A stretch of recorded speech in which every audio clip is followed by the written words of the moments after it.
of social investment. At the heart of the work that we are doing, it's about creating a society where Black and ethnically minoritized communities really have the freedom to shape our own futures with investment as a driver of inclusive growth. Next slide. Our vision and our mission is very clear. Actually, one second. I'm just going to Oh, share your slides for you. Sorry. oh, sorry, You're ahead of me. am I ahead of you? I'm Yes, so sorry. you're okay. Go Um, ahead. If you move to the second slide, please.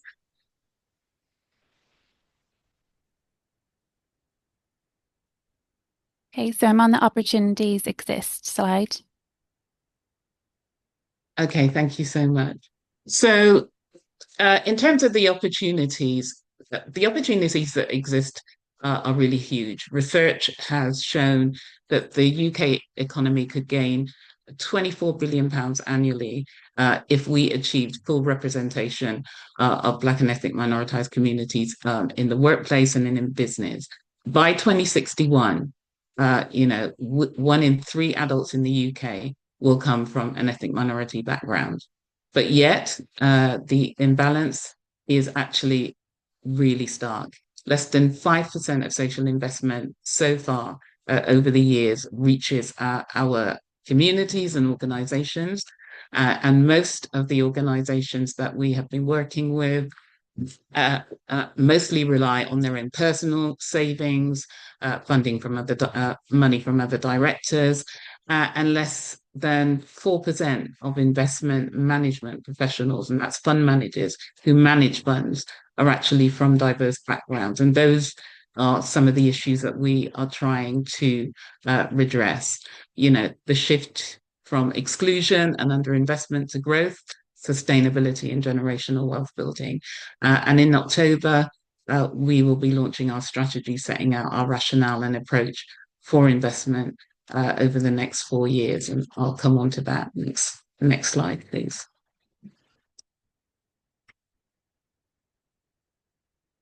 Right.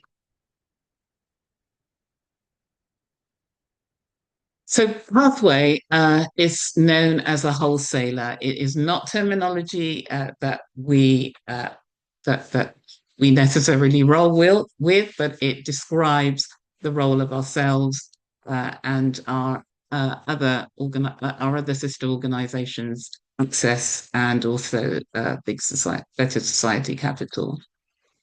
We actually draw investment in and ensure that it reaches grassroots organizations and communities. So our role as a wholesaler is really to draw in other investors, government, banks, social investors, high net worth individuals, and to channel that capital in ways that are fairer, more culturally compliant, and more impactful. We work through intermediary organizations that are rooted in their communities, and they in turn can support the investees, local enterprises, and charities that are delivering impact on the ground. For Pathway, it's really about building an ecosystem, not acting in isolation. And we also know we can't do this alone. And I'm going to go on and talk about the regional approach that we will be taking in the convening role that we plan to take. Next slide, please. So we don't just provide capital, and I will make sure that these slides are made available to everyone because there's a lot on the page for you to take in. But it's it's also about bringing voice and advocacy, and this means influencing funders and policymakers, building trust, and designing products that really meet the real needs of our communities. It also means developing a range of long-term programs that are grants, blended finance, and enterprise development support. And it's not just about short-term fixes. We were looking to the longer term. And you will see from this particular slide that we have two roles. We have the role of the wholesaler in terms of where our dormant assets funding are going to be deployed. And also we are looking at building an endowment. And again, I'll go on to talk about that shortly. Next slide, please. So one of the things that I'm really pleased about, having taken the reins of Pathway in January of this year, is the Make It Big enterprise development program that was designed and delivered by our partner organization, Do It Now. And you will see from yeah, thanks. You will see from the slide that Pathway funded Do It Now through its Make It Big program, and provided a range of investment funding and support to a number of UK-based charities, one of them including Ultra Education. So you'll hear from Ultra Education later about their experience of that program. We were also funded, I think it was just over £1 million off the back of the cost of living crisis. We ran a program through a number of intermediary organizations. That funding has reached over 31 frontline organizations, again, using a range of grants, both repayable and non-repayable. The financial support we've provided has also had really three, as I said, distinct programs around EDP, around investment readiness, and also the blended finance deals. We also launched our first time fund manager. This is a program that is not funded out of dormant asset funding, but again, it's in recognition of that date that point that I made earlier on, that less than 5% of fund managers in the UK are from Black and minoritized organizations. So our aim is to really kind of build up those managers through an 18-month program that we piloted in autumn of 2023. And I'm really proud to say that we're in the middle of recruiting now for the second phase of the program. So again, our aim is to increase the number of fund managers across the UK. Next slide, please. So, what can I say about our dormant assets strategy? Well, hold on a second. I'm just going to. So, where are we? Okay. So, in terms of what we're attempting to do, we've been given £12 million of dormant assets that has come out of the 87.5 million that has been deployed to Access Fund. And that was a very specific and targeted amount of money that came through a piece of work that was done by the social impact economy organizations in developing a community enterprise growth plan. And it was that plan that really formed the basis of the dormant asset strategy that the government launched in June this year. So that will allow the expansion of Pathways work right across the country. So we've been piloting over the last 2.5 years, and that £12 million really is going to help us scale up and really start moving and shifting that dial towards the recommendations in the Lord Adibawali Commission report on social investment. So we will provide grant and concessional blended finance deals. This funding is for asset locked entities. It cannot be used for the endowment, so none of the money will go towards the endowment. That's a separate a pot of money that we are raising funding for, and our initial rollout will be incremental over the next 4 years. And the bottom line is our investment will enable grassroots organizations to develop and grow and bring in more investment over the piece. Next slide, please. Our strategy is actually really simple. We have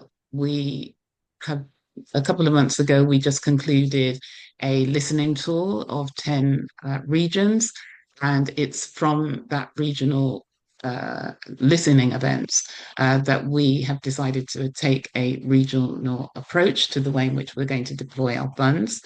We're going to have three waves of funding, which will be rolled out over the subsequent years, and it will really be focused on unlocking local assets, and it can be used to advance green skills, target specific boroughs, and each of those funds can be used and centered around our EDP, cost of living, and fund managers programs, particularly where we are bringing in additional resources.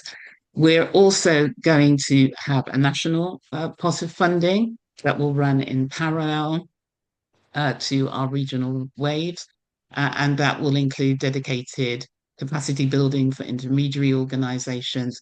Because one of the things that we found as we moved further up north was the weakness that existed within intermediary organizations, particularly on a regional basis. Next slide, please. So this is our timeline. So one of the things I will say, the money is yet to be in the bank. We are still waiting for ministerial sign off, but behind the scenes, we are putting together all of the plans to kick off the tendering process for the first wave. We also have to get it through our board tomorrow, but I'm pretty certain that that won't be a problem.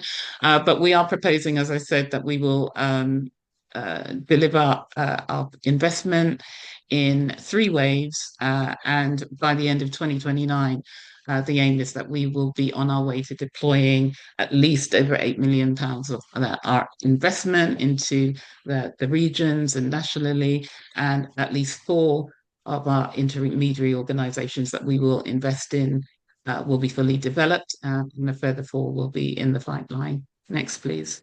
Next slide, sorry. I'm going to ramp through these really quickly. No, I've still got time, so that's good because there's a lot to say. So our endowment fund, there are two sides to the Pathway Fund.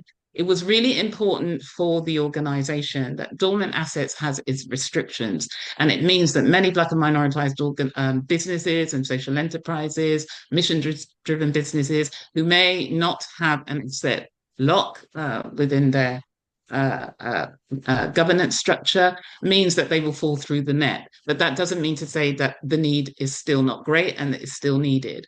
So in growing our endowment fund, our ambition is over 50 million. Again, we're working toward the target set by Lord Adibawali and actually beyond that target. And that £50 million, we're looking at bringing in from a range of different sources, trusts, foundations, high net worth individuals, and others. We want it to be provide an unrestricted funding source, as I said, so for mission aligned investment, non-asset locked entities, and it really helps Pathway to contribute to intergenerational wealth. So the endowment really is about investing and innovating new investment mechanisms, catalyzing access to financial resources for our communities, and mainstream racial equality in finance, making sure that the models for long-term change in financial products, ownership structures, and wealth creation are in place. Next slide, please. One of the things that, again, is really important to me and our board is around the need for strategic alliance and sector collaboration. I've seen it at work. I'm in the middle of it as we speak. And trust me, we need to be strategically aligned. And so one of the things that I will be doing over the next couple of months is pulling together a conversation with some sector leads from organisations mentioned in the slide, from Black Equity Organisation, Rooted Finance, Runnymede Trust, Black Southwest Network, Black Equity, Bay Above, a number of us, those of us who have resources, those of us who are already kind of investing in the social impact investment space, I'm making no bones about the fact that it's not about being selfish, but we have a mission, and so we want to align with those who are kind of on the same journey as ourselves. But make sure that we are actually aligned. We're talking and we're working together. I'm starting on that journey, as well as collaboration with our allies and those in the social impact, wider social impact investment world, because we also understand that, particularly in some of the regions where the intermediary infrastructure is either non-existent or very, very weak, we may have to look at strategic alliances and partnerships with some of the mainstream fund managers and intermediaries that are already at play. So our aim is to really kind of work collaboratively with a range of players, including government, and we want to take our voices, your voice, around social impact investment to government, to the media. So, we will always be talking up and talking for and on behalf of our sector, and making sure that we get our what's due. Next slide, please. So really, there you have it. We kind of set out our journey. Over the next few weeks, it's going to be a really busy time for Pathway. We will be hosting an event at the Labour Party conference, where we will be launching our series of regional policy briefs. So those 10 regional policy briefs, those policy briefs outline the conversation, the data, and the state of the regions in terms of social impact investment in Black and minoritized communities. And it was, again, as I said, it was through the listening events and the conversations that we have had with combined authorities, as well as the sector face-to-face, that has determined the direction of travel in terms of deployment of funds. So by early October, we will formally launch the strategy. We will have the policy briefs in play. We also have just concluded a learning, progress and impact report that will be launched in the next week. You'll be able to download it online. And again, it outlines our journey today and the direction of travel that we propose to take.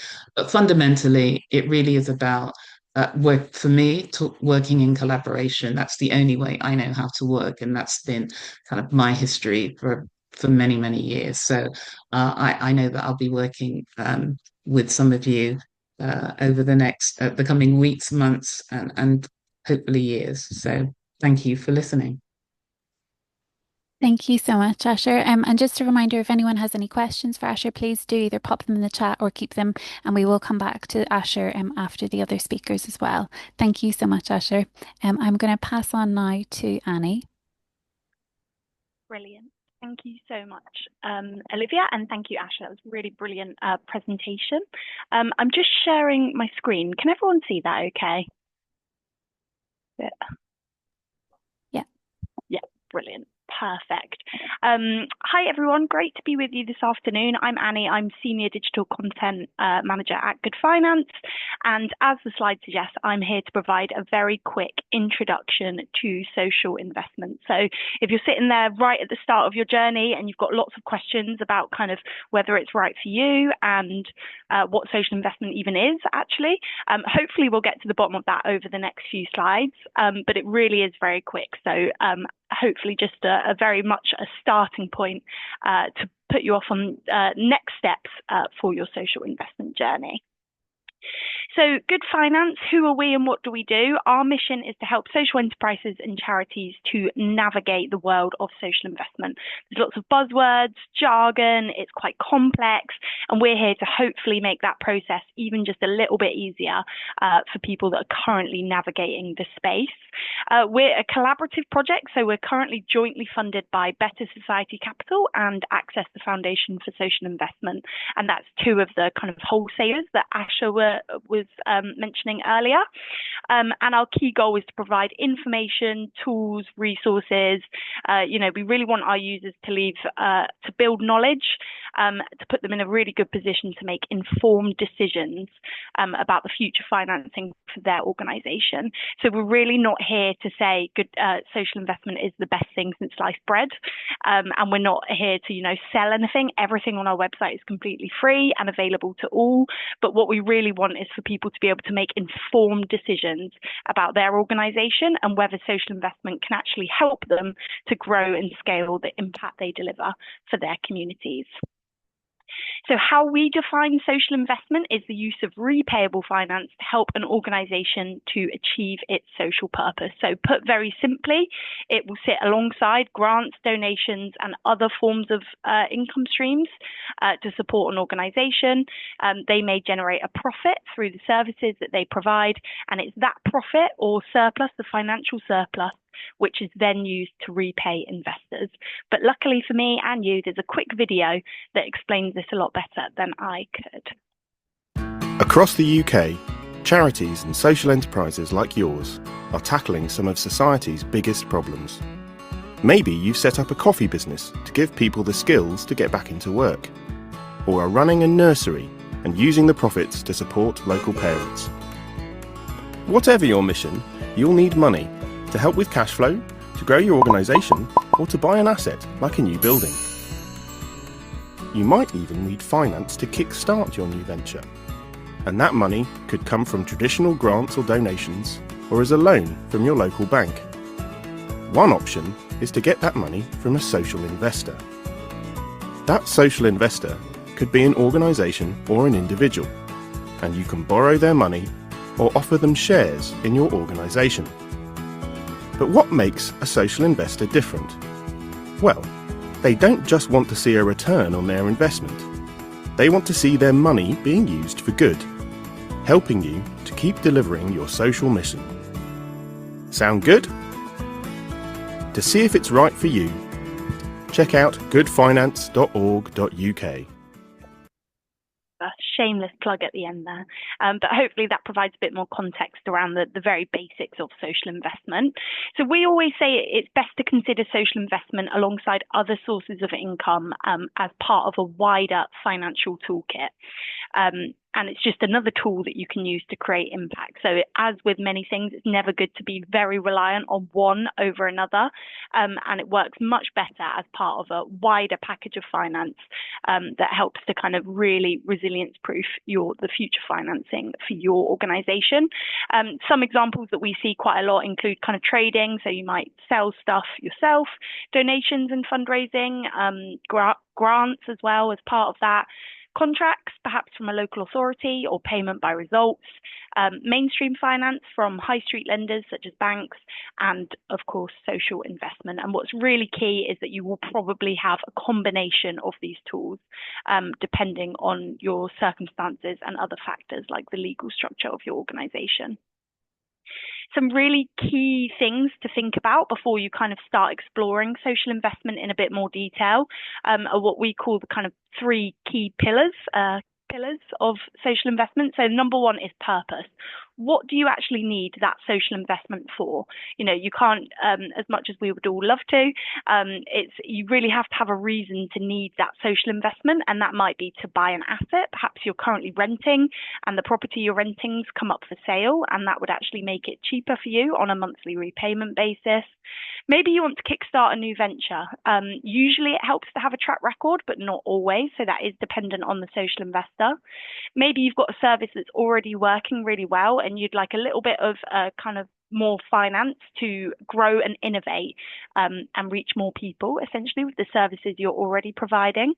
Or maybe you're offering a fantastic service for your local community, but the kind of irregularity of bills means that you could do with a bit of finance to help you maintain that cash flow and continue to operate those key services. The next one is repayment. Do you have a profitable income stream? So spoiler alert, if you do not have a profitable income stream or you are not making a revenue, then social investment probably isn't the best way forward for you right now. As I mentioned earlier, this can look like contracts, rental income, membership fees, or again, donations and trading as well. And the final one is impact. So if we go back to the video, what makes a social investor social? This is really what sets social investment aside from mainstream finance. What impact are you looking to create? What are the activities and outcomes that happen as a result of your work, and who will benefit? How are you going to measure and report how successful your project or services is, and how are you going to keep that sustainable moving forward with help of social investment? And one thing to note here is, we often get told that social investors don't understand. It's a lot of people in suits and banks, and they're really far away from some of the social issues that they're trying to tackle. But on our investor directory, 85% of the investors listed are in fact social enterprises or charities themselves. So perhaps have a lot more in common with social entrepreneurs and charity leaders than you might think. There are two main kinds of social investment. So one being debt. That's when an organization borrows money and pays it back, usually with interest over a set period of time. And the other is equity. And this is when an organization sells shares to an investor so that they can then own a percentage of the organization. Obviously, within these two umbrella terms, there's lots of different types of social investment, and there's more of a detailed breakdown available on our website. There are also two main providers of social investment. So who is kind of lending you that money? One is through an organization. So that might be a specialist social investment firm. You may have heard of Key Fund or Big Issue. Another is a social bank. So that would be kind of Charity Bank or Triodos. And then you can also look to borrow from a trust or foundation, perhaps like Esme Fairbairn. The second is an individual, and that looks more like crowdfunding. I'm sure a lot of you have heard of kind of community shares, and as well angel investors, so high net worth individuals who are looking to invest their money for impact. When looking at social investment, we often try and talk about it as a scale. So we've got kind of to the left-hand side of that, I want to say Venn diagram. I could be embarrassing myself here. But we've got social return and philanthropy. So that's people that really only care about the outcomes that your project or organization is making. And then on the right-hand side, we've got traditional investment. So they are lending you that money. They expect that money back with interest over a set period of time, or whatever the agreement may be. We like to say social investment sits somewhere in the middle, and where the social investor's capital comes from in the first place will affect whether they're slightly towards the right-hand side of that scale or slightly towards the left-hand side of that scale. And as it says there, they want to see the impact that their money is making, not just about the financial return. In terms of a typical social investment journey, it tends to follow these stages. So there'll be kind of a pre-due diligence check, which is just usually a quick form and a conversation with a social investor. And then there'll be the due diligence process, which we hear is quite time consuming. There's a lot to go over. And obviously you're looking to borrow quite a substantial amount of money most of the time. So this is the process where the investor really kind of stress tests your business. We've only found one or two people, I think, that's actually enjoyed it, but many agree that it does make your business better. You'll then get a decision, usually an investment committee, and following that there'll be quite a long kind of structuring and documentation process where we get lots of exciting lawyers and solicitors involved in the logistics. Finally, drawdown. So that's when the money actually hits the bank, and then it's not here's the money, see you later. There is usually ongoing monitoring where you can report back on the impact of that social investment and what that's meant for your organization to your investor at regular kind of touch points. So 7 lessons learned then, before we go on to hear from our brilliant Hear From a Peer speakers. These are lessons that social entrepreneurs have told us over the kind of 7 years that we've been around. And those that have been there, done that, got the t-shirt with social investment, said these are kind of things they wish that they had known about the process. So number 1, it's not benevolent money. It's not a grant. It usually is repayable with interest. And so really make sure you think about whether that's right for your organization at the stage that you're in now before you kind of look to explore the process further. Number two, impact matters. So it really isn't just about the money. A social investor really cares about your objectives, and usually you will find a mission-aligned investor that is also passionate about tackling the social issue at hand that your organization is focusing on, which leads me nicely on to number three. It's about much more than just the money. So we always say, you know, when you enter a social investment partnership, you're both working towards the same aligned objectives. And a social investor will usually be able to provide other types of wraparound support beyond the financials that will support you in achieving your goals. Number four, honesty is always the best policy. You know, I've already said that investors get it, and perhaps you have a lot more in common than you may think. But things go wrong, and that's life. And our recommendation is always to pick up the phone and contact your social investor as the first port of call. You might be surprised that they will be. I think one founder, told me that she expected investors to come in and start tearing tellies off the walls. That's really not what it's like. They really want you to succeed, and they will work with you to try and find a way forward that's feasible for both parties. And usually they can be a lot more flexible than that of a mainstream lender. Why isn't it cheaper if it's social? Unsurprisingly, a question that we get quite a lot. There is an interest fee usually associated with social investment, and as I mentioned earlier, that really comes down to where the money comes from in the first place. And sometimes the investors have borrowed that money themselves, so they will need to repay that back with interest. And so they are charging you that cost of capital to kind of cover their own costs as well. Due diligence isn't fun, but it does make your business better. Again, talking about that process once you've kind of been in conversations with social investors and agreed a way forward, looking into your business plan, the kind of all different areas of your organization to make sure the social investment is right for you at the right time. And finally, it always takes longer than you think. Social investment is not a quick fix, and nor should it ever be relied upon as a quick turnaround kind of cash. It really does take a long time to get everything in order and to build those relationships that you need to secure social finance. So don't go into it with the expectation that you'll be able to turn around that amount of capital within a couple of weeks, because it's very rarely the case. I think that was all from me. So I will hand back to Olivia, but I'll be around if there's any questions at the end as well. Thank you. Thank you so much, Annie. Lots of questions coming through in the chat, so please do keep your questions coming and we will come back to them at the end of the session. But now it's time for me to pass across to Daryl, who's going to share a little bit more about his experience of social investment. Hello, everyone. So just to kind of jump into what the journey looked like for me, hope everyone can hear me okay. I'm going to talk about what the journey was like for our organization and when I first heard about social investment. Again, it's not to really encourage or deter, it's just to give our experience and what it's done for us. And I do encourage it as a certain blend, but again, you got to know where you are in your journey. So to start with, my name's Daryl. I'm the founder of InPower Academy, CIC. We've been going, about 2 weeks ago, we celebrated our 30th birthday. We work within the West Midlands, and our organization, InPower Academy, we work with young people around holistic growth and personal development. And the vehicle we use to achieve that is martial arts. You know, that we really dial and delve into the intricacies of Eastern philosophy and Eastern martial arts and the value system of how that can transfer into everyday life. Even though I'm sure certain people on the call might have done martial arts or experienced martial arts or watched the martial arts movie, our kind of workshops and practical classes look very, very different. You know, we always start with a talking circle. We always start with that kind of introspection and understanding where we are, like how's our body feeling and tapping in with self, and then we express it because the practical part is just as important. We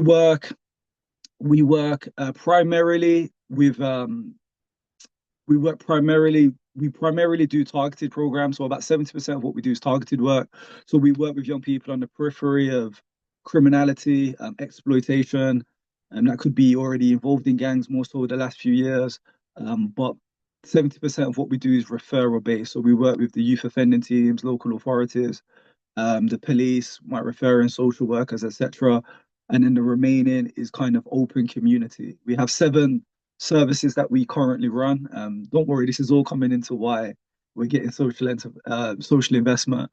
And yeah, so our work again, it can be challenging at times. You know, you're against the system, and also what the system have told these young people that they are, and trying to unlock the potential in your youth potential, and that's what we're about. So for myself, and again with question and answers, I'm happy to talk more about the business. I don't want to talk the whole time about what we do, though. I want to talk about the journey of kind of investment. But when I started InPower Academy, it come from a place of lived experience of myself, the area that I was from, seeing the failings again, just to come back to the system, seeing the failings of a system, but also um, that there was avenues to explore. I was fortunate, you know, my dad was around and my dad got me into martial arts at a young age. And when my friends didn't have that same kind of positive figure in their life that would steer them towards positive activities. And I come from an era where youth clubs were still around. Like I had 2 youth clubs, which were probably 10, 15 minutes from me. And they closed when I was quite young. But and I saw the detriments. Like I remember being 14, 15, 16, 17, and just being out in the streets with my friends because there was nothing. Like literally there was nothing in our area that we could do. So naturally you find things to do yourself and they're not always that positive. As I got a bit older, again I experienced certain things, but it led me on the path to starting InPower. And one of the things that I said, I remember the youth clubs and I still remember the youth workers that were there. And I still remember those kind of trusted adults that you put a lot of trust in, you experience a lot with. I started to learn more about why the youth clubs closed and things like that. So when I started InPower, it's kind of trying to do the rights of what was wrong, if that's the right saying. But what I try to really do is not repeat the mistakes from history. So one of the things we say, our community sessions are free of charge because um, we never want our community sessions to be a barrier to the young people coming. It's donation based. If you can donate, that's fine. If you can't, it's also fine. We just want it to be accessible to young people. And also day one, I said, you know what, like we need to find a way, or I need to find a way to make sure that the business can be sustainable. And again, I think there's a lot more now, and with what like Asha, what she was saying, and certain things that are out there for businesses. Like there's a lot more support than there was historically, and what I would say when I started was I was just trying to learn as I was going along. But we all people on this call, I saw some people post in the comments that we all have a mission and a why, and we're kind of trying to figure out what's best for us. I said, you know what, we want to be sustainable, and I'm going to explore every way possible. Onto social investment. So I came around. I got to know about social investment only about 7 years ago, and there was a program. I forget the organization that helped me, but they helped me get investment ready. So that was going through my business plan, going through cash flow, going through my model, and they did a lot of work with me. I was so grateful. And at the end, they was like, "Okay, we can go now for social investment." And I said, "No, like, no." I thought I was ready for that, and obviously we want to be sustainable. But when I really looked at the model, the cash flow, like to be honest, even what I was paying myself and the staff, I'm just like, you know what? It's not where it needs to be model wise. Like we don't have the model sorted at this moment in time. So like, thank you, because that business plan did serve us for I would say for the next 4 or 5 years. I was like, okay, there's work I need to do really before I'm investment ready. And again, that's down to my business. You might be in a different position, but for me, I was like, you know what? We need to make sure the foundation is strong before we build on top of it. I thought investment at the time would have helped us grow and it would have built. Maybe I could have brought people in, maybe I could have paid myself more, whatever it might have been. But I said, you know what, we're not ready for that. But at least I knew about investment and I knew what it would take to get investment ready. Um, Forward, it was about 2 years ago, and the program there was another program for social investment. And sorry, I don't have the exact links and stuff. I can find that after, but the program was through Ubele. So Ubele supported me. I know they was kind of the intermediary, but they supported me and other Black entrepreneurs get social investment. So I think I'm trying to remember what the program was called, but anyway, do you know, it came back about, it was in a newsletter, and I'm like, do you know what, the timing kind of feels right. And in my mind, we set up a new service which was an alternative provision. I'm just checking time as well. We set up a new service which was an alternative provision, which is a short stop. So if, rather than exclude young people from school, or sometimes the school system just doesn't work for everyone, we have our own school, and for that we wanted to grow, we wanted our own premises. So when I heard about social investment, I'm like, yeah, do you know what? I probably heard about it like February. I said, yeah, let's get this. September that same year, we'll hopefully get the investment and get this new school and get it running.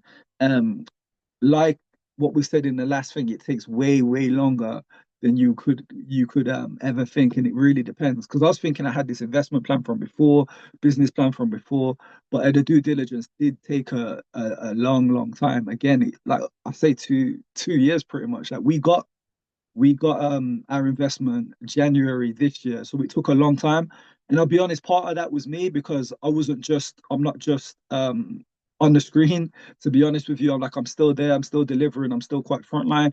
And there was times where I was kind of like, the process is just way too much for me. Like I didn't feel like I was gonna get it, but Christian and Josh were two people that really helped me and support me and knew what it would do for my business. And I think they was there to really encourage me, and like because they've gone through it already, and it was just like, Daryl, like they kind of was saying without saying, like, pursue this because we see it can benefit you, it can benefit your business. Like, just get through some of the harder stuff. And for me, the harder stuff has always been like the financial elements and the cash flow and stuff like that. But the support that I got was incredible, because without that, I would have just said, you know what, I'm just doubling down on what I'm doing. I'm just going to stay on delivery. But of course, that wouldn't have led us to some of the impact that we saw the last year. Let me just see some of the next things. So I'll go into our reasons for investment at the time. Like I said, there was the school. Um, Sustainability has always been a big thing of mine. You know, away from grant funding, like we try to make most of our income through traded income, which again I'm happy to explore. As I feel like social enterprises need to kind of make sure that they're not solely reliant on just one grant. Because again, I saw great businesses come and go because that big grant's come and gone, and then they thought they was going to get it and they didn't, and then that's just, you know, in my sector that's letting down young people, and I don't particularly like that. Yeah, also being a social enterprise, being a CIC, a community interest company, traditional ways of finance just wasn't available. I tried, believe me, I tried, but it's just not available. So again, social investment was great for that. What it allowed us to do as well is bring in talent. Like we have a model, and we're so blessed that young people from some of our programs in schools have worked their way up. Our intervention manager was the first cohort of young people I ever engaged with 13 years ago. He was in that group. Now he works as kind of the intervention manager, and a few apprentices and stuff we've had come and go as well. But what we really needed to get that to that next stage, because it was all about leveling up for us now, right? It's like, okay, cool, we've proven impact and we want to expand that model. So I needed to bring on people with expertise. So it allowed us to hire a COO, because from where we was, we wouldn't have just had the buffer, the money to hire somebody with the expertise and the skill set. So we brought a COO in from Youth Justice at the time, and they've changed so much about how systems work within the business. As I say, like sometimes I get lost in the creative side or delivery. They brought it in from a whole different perspective. And you know what I would say, if you're going for social investment and looking at staffing, like even though the price may be kind of outside what is initially even feeling comfortable, you'll never lose money if you hire the right staff, the right person. So just make sure the recruitment drive's good as well, which again, social investment and some of the mentors that help you out can help you with. No restrictions. Like some grants come with certain restrictions, like you can't do this or you can't do that. Um, One of the huge benefits was for our investment, there wasn't really restrictions. We had subcategories, so it was like, okay, we're going to spend 10,000 on accounting and improving that. We're going to spend some on the board, but really, like as long as you're kind of updating them with what you're doing and the social impact, there's no restrictions to where that money can be spent within your business. Um, Being part grant, part repayable was a huge benefit for the investment I went with as well. You know, I can't quite remember the split. I want to say maybe it was 60-40. But again, that to receive such a substantial amount of money, and it was part grant, part repayable was huge. I went in with the mindset of it being all repayable, but having a social element. So being able to receive a part grant, I know that's not for everyone, but hopefully there still is some where you can receive that. And how it's working for us, I'll kind of wrap up with what it's seen. As you said, it came in like late January. So we've got our second location for our alternative provision. We're gonna have kind of an open day. If you're on this call, you're invited to the open day in just outside of Wolverhampton. So our school now we can facilitate probably up to 26, 28 young people, when before we was limited to 6 young people. So that's a huge difference. And even a part of that, right? So we've set up the school. Our local authority came out and saw kind of what we're doing. It's still being done.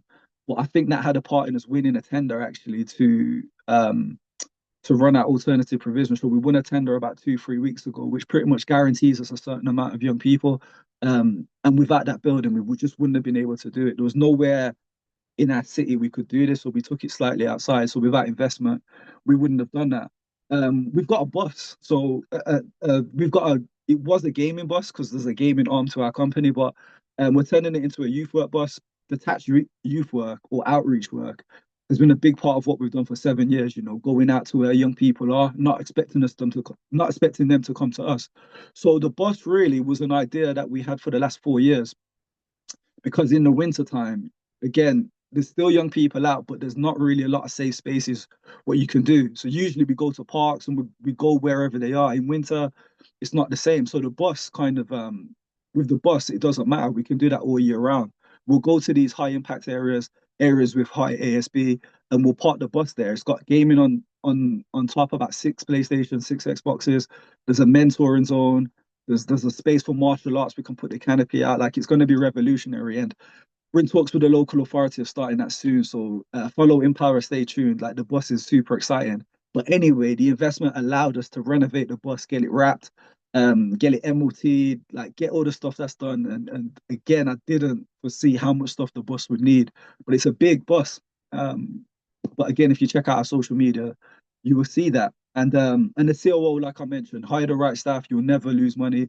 They will elevate your business. Get the recruitment right. Get the right staff in. And if you're ready to push, you need a team that's really behind you. And having that blend of the young people that come through our services and programs, and also the people that have expertise that are proven and tested in the field. And you know what? Come from a whole different perspective from me. Like, she's originally from Northampton, and then went to Warsaw to work.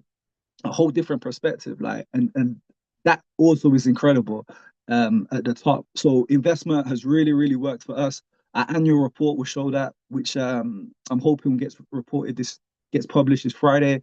And yeah, I'll be looking for social investment again, to be honest with you. Like, the money we've got and how we planned to use it and what it's actually done. It's like, you know what? We got 100, like, I don't mind sharing the figures either. Like, we got about 177,000.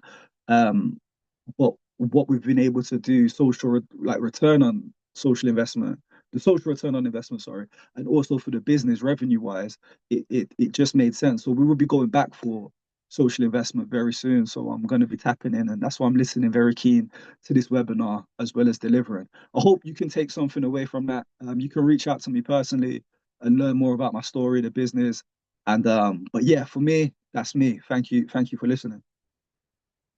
Thank you so much, Daryl. It was so interesting to hear all about your organization, the work, like the wide range of work you do in supporting young people.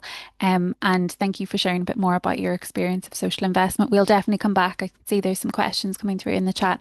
And again, just to shout out, please do keep your questions coming through. And I will pass over to Julian now. Thank you, Olivia. And hi, everyone. Really, really pleased to be here. And yeah, I really enjoyed, much like I'm sure the rest of us, the previous speakers. A lot of what's said has kind of caused me to reflect on our own journey as an organization, and particularly our journey into social investment. So for those who don't know, my name is Julian Hall. I'm the CEO and founder of a now 10-year-old social enterprise called Ultra Education. Which I say with a smile because I feel blessed every day to actually do something that I love, that has some purpose behind it. And and is really, mission driven. And that's coming from someone who had a background, a whole career in investment banking. So, so going from the city in Canary Wharf, well over 10 years ago now, into what I'm doing is very much night and day. I know there are some people in the room who I know, Shireen and others. So hi everyone. So Ultra Education, we exist to use the vehicle of entrepreneurship to increase the life chances of children and young people from backgrounds of disadvantage. And the reason we do that is because I grew up in Harlesden, which is northwest London, and statistically, being a boy of Caribbean heritage in that particular borough, according to the index of deprivation, it puts my demographic, as it were, as having some of the lowest life chances in the country, believe it or not. And so the thing that changed for me was that I had an accidental experience with entrepreneurship in my teens. Myself and some friends of mine, we essentially set up a fashion company. I was a lot more fashionable back then than I am now, which is what my teenage kids will tell you.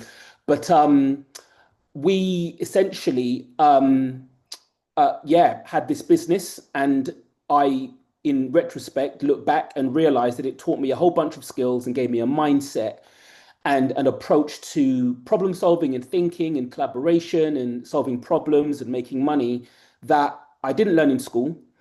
And even though after that experience, I started lots of other businesses which failed, which is why I ended up in investment banking, it did teach me a lot. And I look back at that and realized that it had probably increased my life chances by at least 10 times. So anyway, later on in adult life, I decided to kind of reverse engineer that experience because I didn't think entrepreneurship should be an accident, or it shouldn't be exclusive. I could obviously see that entrepreneurship could help young people, particularly from backgrounds in areas like myself, can help them to be more socially mobile, and it can help them to solve a lot of problems, and also just give them more options. So it's not just about becoming the next superstar entrepreneur, but perhaps it will give you the skills and confidence to go into an industry that you may have not considered before, or maybe you didn't have the confidence or the networks to approach. So over the last 10 years, we've worked with over 150 schools. We've run a national program now, financial literacy based in London, Liverpool, Leeds, Manchester, Birmingham, and we'll be in Bristol in a couple of months' time. We've partnered with lots of companies, big and small. We've got a long-standing relationship with Innovate UK. We're currently being supported by Youth Futures Foundation, the Home Office. We've worked with the Lottery, Arts Council, I guess all the who's who of individuals in our sector, organizations in our sector. And we've been supported by corporates, so people like British Airways, Visa, Warner Brothers. We've done lots of collaborative events, Vivienne Westwood, just to name a few. And so, some of the things that are really popular are our youth business fairs. So we've run 12 now, I think. And the largest one was at Wembley Stadium end of last year, where we had 150 young entrepreneurs in the space. We even had about 10 young entrepreneurs come over from America, actually, to participate in our events. So that's the kind of, the work that we do. We run 6 or 7 programs concurrently on a weekly basis, probably see around 200 young people in that, over that period. We've got a small team. We did have an office in Northwest London in Wembley, but it's under refurbishment. So we've all gone remote, and we have remembered what that was like. So, it's not too bad. Now, so that's what we do, who I am. In terms of our social investment journey, so back in 2019, we had a conversation with, it could have been 2018 actually, we had a conversation with Unlimited, who I believe I was probably introduced to in some way. And we wanted to go for some social investment because it's something that we saw as a way in which we could, make some essential higher scale. And it was an area that I thought could help us to further develop our trading income. So we went for the social investment, and I remember, we went through the processes. Some of the speakers have said before, it's it's not easy.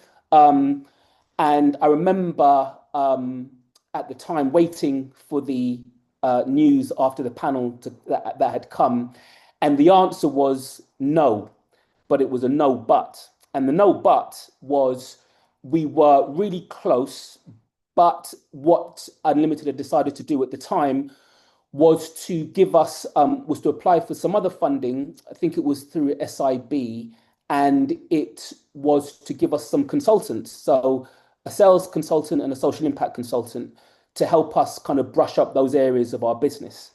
So we did that. It was a lady called Amanda Vickers and Steve Leach, who were brilliant. We spent about 6 months with them refining our theory of change, logic models. Amanda helped us to come up with a social return on investment model. It was really quite transformative for us, actually. And Steve Leach, who we've worked with since, really helped us to think about who our customers actually were, hone in on them, come up with different approaches and products and so on. So we did all of that, and we made a reapproach to Unlimited, and ta-da, that time round, we managed to secure the investment. It wasn't for a huge amount. It was for about 60K. But what that enabled us to do in that time was to hire our COO. So much like Daryl, we managed to make that essential hire. And that really, really worked for us, having that individual on board. He really helped me to manage and grow the team. The team had doubled. Within the next 18 months, the team had doubled in size. And so having that extra pair of hands was really, really helpful. And it helped us to scale through the pandemic. We grew considerably. So the next stage of our kind of social investment journey came through Big Issue Invest. So again, I think I had done some work with Unlimited. I was actually sitting on some of their grant panels. So I was on the other side of the table, and I'd gotten to know some of the folks from Big Issue Invest, and we'd had some follow-up meetings, and they knew that we had had some funding from Unlimited, some investment from Unlimited, and had talked about this new growth impact fund, which was coming about. So this was now 2 years ago, and I thought, why not? We are at a point when that investment we had before had really worked for us, and it felt like good timing for us to further scale. So we then, to their credit, they did tell me that the process wasn't going to be an easy one, and it wasn't going to be a short one. But I have to say, the team there, Ben, Sarah, and Farai, were really, really good. They really held my hand through the process, which took about 6 months. It took about 6 months. We were raising 300K, and I mean, they really, really honed our business model down to a really fine point. We really kind of slaved over spreadsheets, modeling to a level that we hadn't done before as an organization. And it really benefited. So I think one of the speakers earlier on, I think it was Annie, said that actually individuals who have gone through social investment, the process, the due diligence process, will say, as I will, that it did benefit the business overall. I remember going through the process thinking, if we don't get this investment, that actually this exercise was really, really good for us as a business in terms of thinking, in terms of strategy, in terms of redefining and kind of optimizing our approach, and then putting it into numbers, right? The financial engineering around it was really thorough, and there was lots of it. There was lots of documents, lots of spreadsheets. But I saw it as a really good thing, and it wasn't an easy process at all. I'd have to say that. It's just that I thought that it was worthwhile. It was worthwhile doing, and it was June, April, May, June last year that it went to committee and it came back with a positive. So we had raised that funding, and I remember the alert coming up on my app saying that the money had now come into the account. So we, did a quick round of high fives in the office and got straight back to work because, again, as Annie said, when that happens, it isn't here's the money, see ya. It's here's the money and let's start working together. Which Growth Impact Fund, Big Issue Invest did. They sat very closely with us. There's been, some new team members that have come on board that, I've met with recently. And what I would say is that I didn't want it to feel like they were just kind of peering over my shoulder. I know that was never their intent, but I thought, well, actually, we've got a great bunch of organizations, some really smart people. Let me make good use of them, which is what we've done. So we've managed to get legal support. We've managed to get support for finance and for strategy and lots of other things, which I had to be intentional about. How could I best leverage the support rather than it just being one way? And so that really worked for me, instead of it just being a reporting relationship. So, every, period I would report back to them. I thought, no, I'm not going to do that. I'm going to really make use of what they have to offer. And I think that's really worked for us. I remember when I first started Ultra, a colleague of mine who had been running a charity for a long time said that they would never take social investment. And I remember thinking, wow, and they just made this big hoo-ha about how bad social investment was for social impact organizations. And so I think everyone has a different view of it. For me, and I'll wrap up now by saying that it isn't necessarily, when I say it's not for everyone, my background is in kind of, finance, tech, entrepreneurship. So I guess my appetite for risk, quote unquote, may be higher than maybe other folks in my sector. I'm not sure. Daryl is testament to an organization and an individual who does what everyone else kind of does. It's not, it's very much the type of thing that we all want organizations to do. And he too has benefited from social investment. So I think perhaps more and more, when individuals like myself and Daryl share our own stories, it might, again, it's not to encourage or discourage, just to share our own experiences. And I think it's just a decision you have to make for yourself. I don't think anyone can say social investment is right or wrong or good or bad. I think you've got to look at what your organization is, the mix of funding you have available, the risk profile, and then make that decision for yourself. For Ultra, it has helped. When we had it the first time round, when we've had it the second time round, I would do it again. I think it was really good for our organization. It was a heavy lift. It did take a lot out of me and us, but it was still worth it. And so I, again, much like Daryl, I would consider social investment in the future. And I'm glad that I have the relationships with the social investors that I do have, because they have brought a lot of value outside of just the money. So that's me. Hope that was helpful. That was brilliant. Thank you so much, Julian. It was really great to hear kind of such a balanced view of social investment, of both the challenges and the opportunities that it brought for your organisation.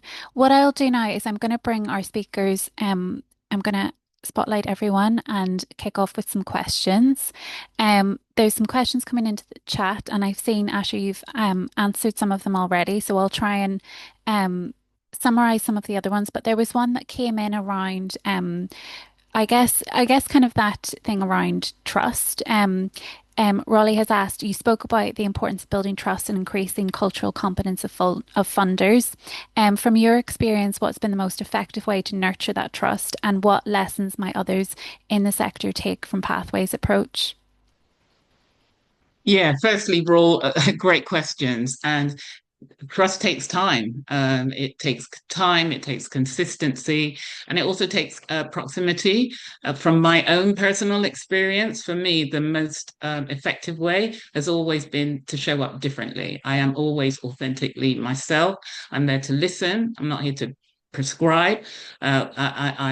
We can adapt processes to really reflect our own lived realities. I'm about bringing even when it comes to the way in which we work with the wider sector, we meet the sector where they are at. So we need to be transparent about both the opportunities and the constraints that we will all experience as we try to collaborate.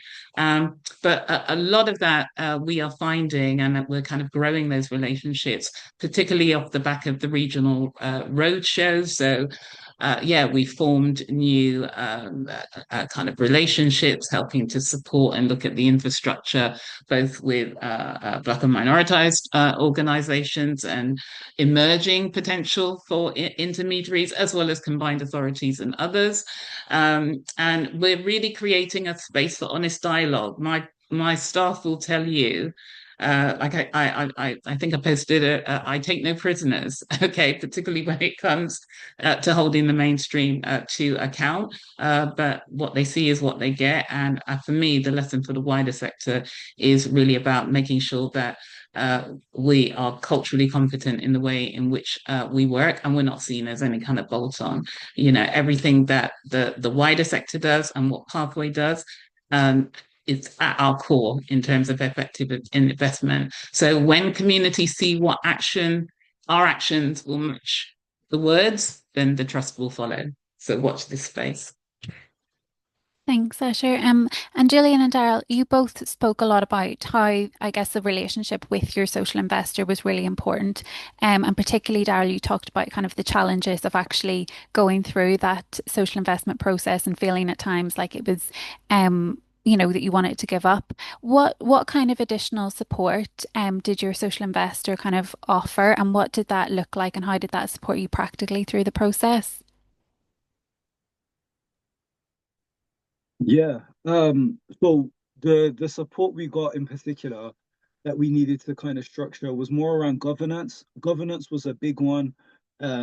So again, I've got to shout Christian every time, and Josh, who kind of helped me restructure what our whole board looks like actually, and the need for added accountability as well. So governance and the board structure was one. Finance, like finance was the biggest one. I think when we looked at being investment ready, I think we had a lot of the things in place, but yeah, the finances just wasn't there, from the management accounts to the cash flow and to the profit and loss. It wasn't there, and they, both of them actually. I remember meeting them, and we would come back and they would ask for certain things. And anytime they would ask for something financial, it would take a while. So they seeked help, or what I say seeked help, they knew of people that have supported other people in the past, I think. And they got me in touch with a few different people that looked at some of my finances. So I'd say those were two big areas. Because other than that, it was more of the support around like, this is what we need to do to get there. And sometimes when I was just like, you know what, I'm just gonna focus on delivery. They would always point out, you know what, like think of how much the mission could be if you was to get investment, and we know you can get it. Because at times I didn't know, because it feels like sometimes you're going through it and it's just like there's another hurdle, there's another thing. I used to do. I remember specifically when they came back and it was like, okay, panel is the end of the month, and if we can do these two things, and I did the two things, and then a list of like 12 things came back. And I remember just being like, it's gonna be non-stop, you know.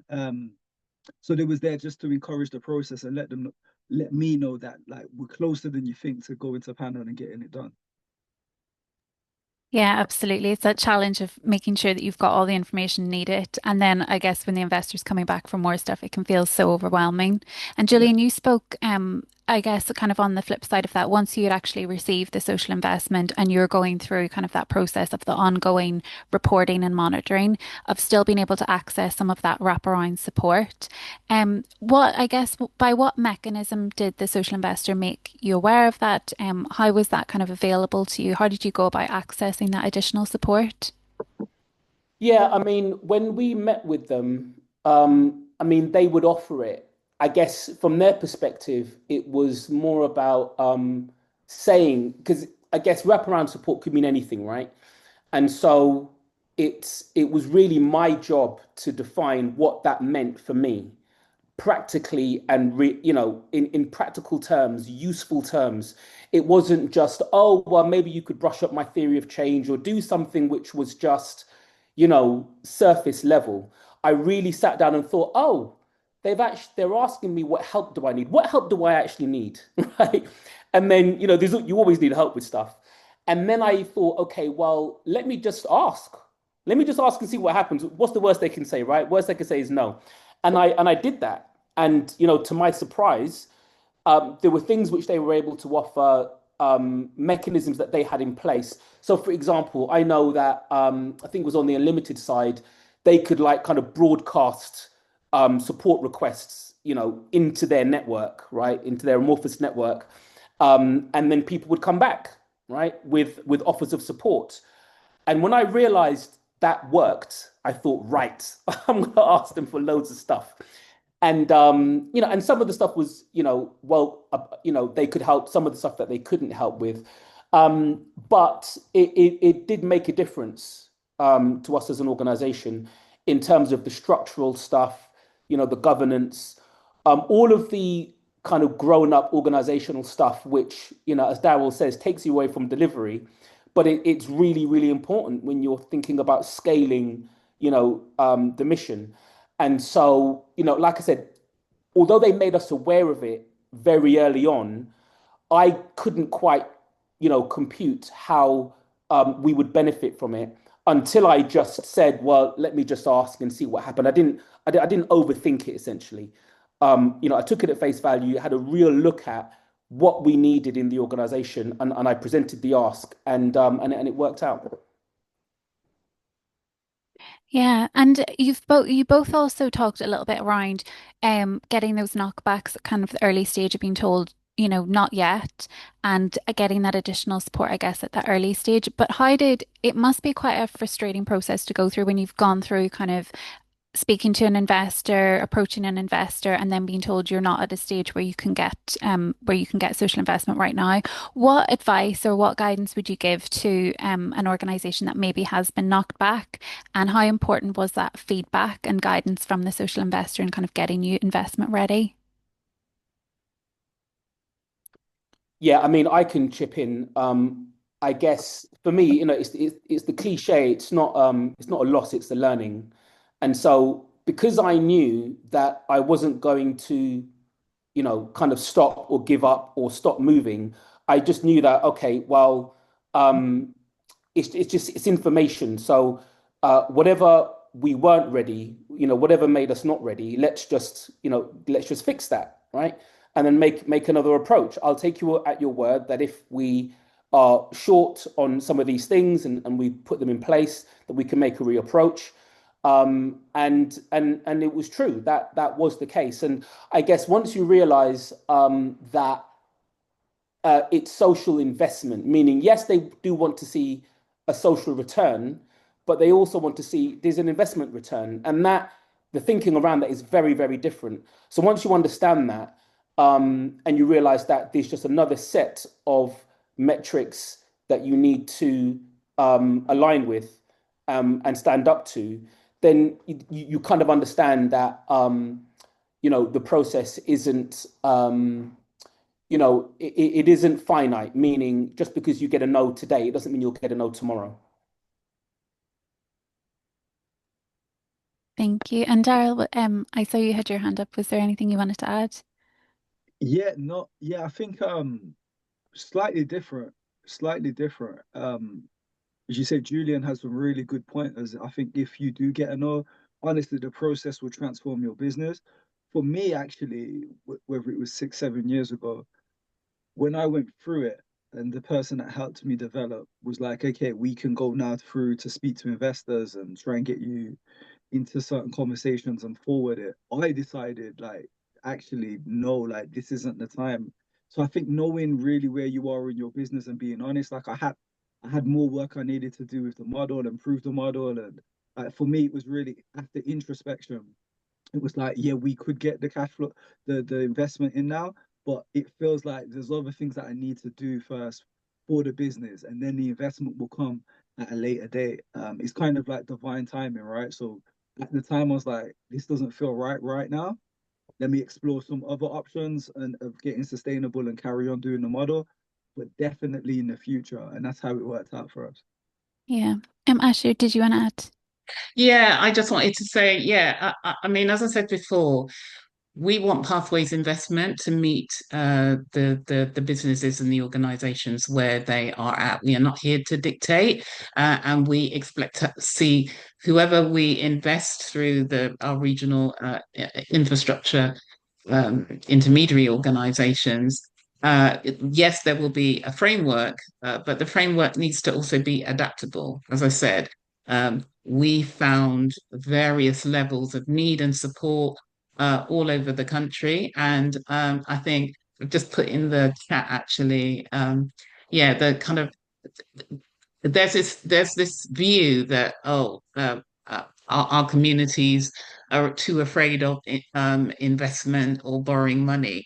I actually have seen that live. I went to Liverpool, and similar to what Julian was saying, I met a business that had gone for blended finance.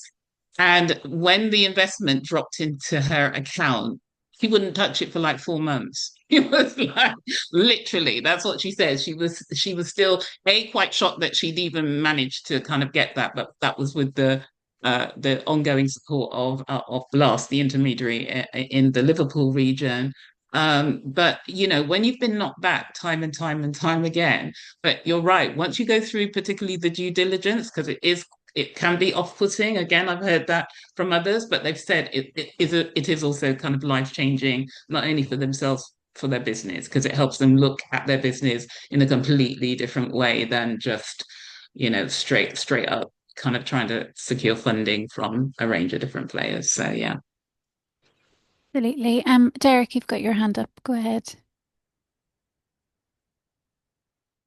Yeah, thank you. I just wanted to sort of keep us honest. Obviously, the purpose of this is there's a potential commercial benefit of unlocking a £24 billion worth of GVA if we can start to invest in Black-founded and Black minoritized-founded enterprises and social enterprises. We have a financial system that's structurally kind of formed to be exclusive of certain groups or type of investors or types of businesses. I guess the question I was going to ask is, how is this Pathway Fund going to be any different in terms of looking at those organizations that are currently excluded, i.e. if you're a Black-founded business, you're more likely to fail within the first 3 years of enterprise due to the lack of investment, regardless of the risk profiling of the business. And I've spent a lot of time working in the mainstream, where I've seen mainstream investors consistently invest in businesses that have no reason to be invested in other than that they look or meet the matrices that support traditional forms of venture capital investment or other forms of investment. There's nothing in terms of their offer or the prospect of being future focused that sort of would justify that investment, other than traditionally they look very good in terms of the current risk matrices that the investment community look at when they're determining these things. So I'm just trying to keep us honest in terms of the purpose of the Pathway Fund and all those other things. Listen, okay, I respect the honesty, Steve. But remember, Pathway isn't in the business of trying to replicate ourselves up and down the country. That is why we are investing in the regional intermediaries that are in place, that have the trusted relationships, understand the lay of the land. So even when we invest in the way in which we're going to deploy our funding, we are not going to demand, you're going to tell us how you're going to spend the money we're going to deploy in the region, whoever that intermediary. So when we open up the tendering process, it will state quite clearly, how are you going to make a difference? Remember, we're the wholesaler. I'm not here to dictate. I'm here to give you the information that we have founded, which will supplement and add to what you already know in your place, whether you're in Birmingham, whether you're in Bradford, wherever you may be. But you know your place better than we do. We can add a different layer, but we will work together. Whoever the emerging intermediary is going to be, you will design the fund that works for your community. So that is how different we're going to kind of be. Okay. And remember, we're putting the money in the hands of Black and minoritized communities. That's the difference. The money is going, yeah, I'm not expending money any way differently. So Thanks. know that. Even if you're in a partnership, right? Even if you're in a partnership, because one has experience over the other, the fund must be deployed, should be deployed directly into Black-led, unless you tell us otherwise, whoever the succeeding organization is. Thanks, Derek. Julian, you've got your hand up. Oh, sorry, Derek, did you want to come I'm just trying to get my hand down, actually. Oh. No worries. Julian, go ahead. Yeah, no, I just wanted to make a point actually to organizations that are thinking about going through the process. And this is something that we benefited from massively. That once you put all the necessary documents, spreadsheets, paperwork, policies, strategy, papers, and everything together to get the investment, whether you get it or not, you then have those in your kind of bank of documents, and they can be reused. It's that arsenal of documentation has helped us. We've been able to repurpose that for lots of other opportunities. So whether we're speaking to grant funders, corporates, we've been able to go back into those documents and use them or use versions of them to help us win other opportunities. So actually, that bank of work that's done will probably benefit your organization for many, many years to come. That's been our experience. So I think it's worth sharing that with organizations that are thinking about going through it, that, the work that's done isn't just for that particular, piece of social investment. Remember, the reason you're doing it is to strengthen the organization for investment. It's not to just get the investment, right? And even though that's theoretical, for us, it became a practical benefit. And I just know that our team on a daily basis will reach into those documents, and it will help us to, to benefit and win other opportunities, have other conversations, because we already have that there. Can I also just add as well, I wanted to go back to the point that Derek was making, and a very well made point, Julian. Yeah, but fundamentally, going back to how different are we going to be from the mainstream? So one of the things is I'm making it quite clear, particularly through our regional deployment, that I'm not investing in a region unless the combined authorities or the main players who are holding tens of millions of investment match us. If it's not pound for pound, it has to be more than a pound for pound. So if we invest $1 million in a region, I'm expecting $1 million investment. Now, the majority of our funding can and will be used for the kind of grants and pre-readiness investment grants and a proportion of blended finance deals. But if we're crowding in resources, particularly from the combined authority, and if we can pull off the negotiations that we're having at this moment in time, where they're funding it, their investment is for the investment layer, that means that we can, whoever the fund manager is, can actually decrease the amount of interest. Because at the moment, interest is, and it was Sharia, it was Cameron. I just saw your little post and I was thinking, yeah, from 0%, because I've seen it from 0% all the way up to 18%. I was talking to an organization and I just said that, that's daylight robbery. But it actually settles between somewhere near 0% return on investment up to maybe about 8%, 10%. But with our investment, we would love to see that interest. We want to see some interest, but maybe even lower, if not Sharia compliant, like Cameron. Thanks, Asher. And yes, I've seen the question on Sharia compliant. And I think I know, Cameron, you've shared the link, but I think this would be a really good topic for us to cover in a future session because there's definitely a lot. I know kind of there's case studies and examples coming out now. It'd be great to share a little bit more about those. So that's something we will come back on. I'm conscious of time, but I just wanted to finish with a question that came through in the chat. And it's for Julian and Daryl around your experience of social investment. I guess knowing what you know now, what is there anything you would have done differently, or is there a piece of advice that you would give to an organisation who is looking to explore social investment?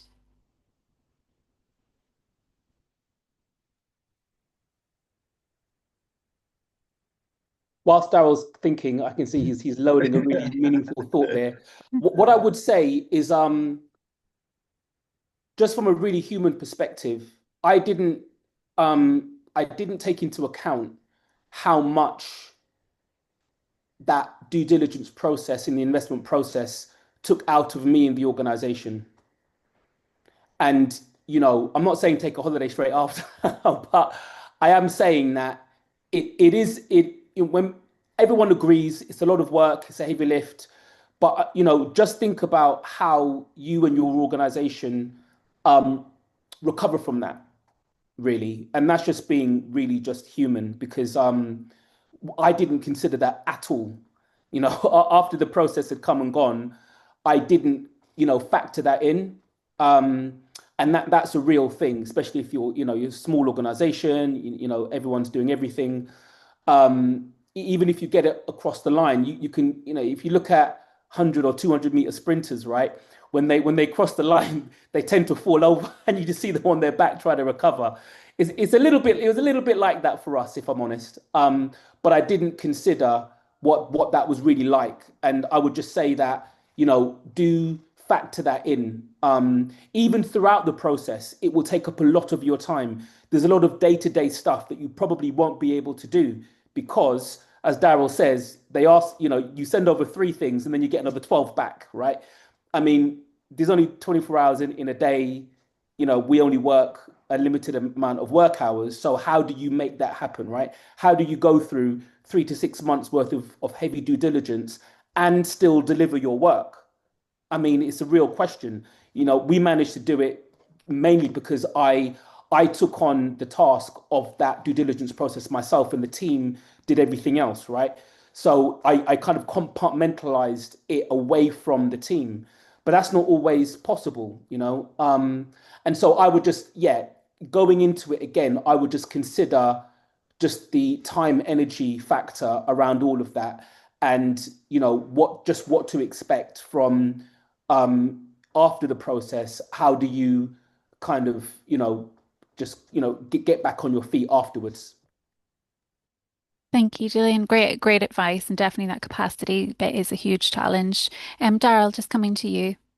No, that was beautiful. What by Julian, actually. I think, yeah, I would have shared something similar. But what I would say is, from our point of view, then, I think I would have included just to keep it around the team. I think I would have included more of the team in exactly what was going on in the process. I think I probably used the word social investment, but going for social investment, and then they would see me just running around being busy, but they didn't really know kind of what was involved. And I think ultimately we got it in the end and we persevered through different things. But I think the team knowing and our overall mission and just bringing them in on more and saying, actually, this is how the investment will positively impact the mission and just let them know kind of where I am more. Because when the times came where I'm like, man, this is going to be forever.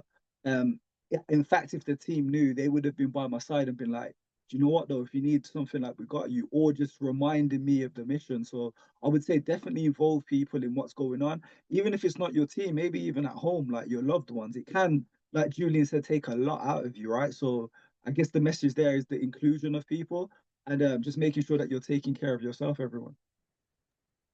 Absolutely. Ask for help. Yeah, you need it. For sure. Yeah. Well, we've reached the end of the session. I just wanted to say a huge thank you to the panel, Julian, Daryl, Asher, and Annie. Thank you so much for sharing your insights. And it's been really interesting to hear more about kind of your organizations, the work you do, and everything. We will thank you very much for everyone for attending, for asking your questions. We will share the recording of this session. We will follow up with kind of the slides and relevant links and everything like that. The Redressing Imbalance community events will be a series of events. We hope to hold the next one in November. So once we have the date confirmed, we will share that with you. And we'd love to hear, I know in the registration form, you've shared some feedback on things that you'd like us to feature going forward. But if you do have any suggestions, anything in particular that you'd like us to focus on, that would help your organisation navigating social investment, please do get in touch.